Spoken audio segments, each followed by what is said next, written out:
Հոգևոր դասի ներկայացուցիչները ցույց են տալիս, որ նրանք անգամ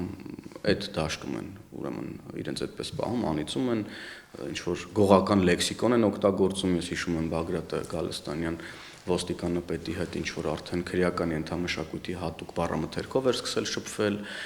նույնը նաև ձեր նշած տարբեր հոգևորականներ են այդ լեքսիկոնով խոսում, մեզ չեք կարող հարց տակ, մեր գործերին չեք կարող խառնվեք, սա մաքուր քառակուսի մտածելակերպի քրեական ենթամշակույթին հատուկ տրամաբանություն ու մտածելակերպ է եւ հենց սրա դեմ ենք մենք պայքարում ցավոք նաեւ այդ քրեական մտածողությունը արկա է նաեւ հոգեվոր որոշ ներկայացուցիչների մտքերում, ինչը խայտառակությունն է ուղղակի, այսինքն ամփոփելով այս ընդհանուր միտքը պետք է ասեմ, որ որևէ մեկը եկեղեցու դեմ արշավի դուրս չի եկել։ Ես ելի եմ կրկնում, մենք ուղիղ հարց ենք տալիս որպես հայ առաքելական եկեղեցու հետևորդներ։ Մեր կաթողիկոսը Կտրիշ Ներսիսյանը զավակ ունի թե չէ։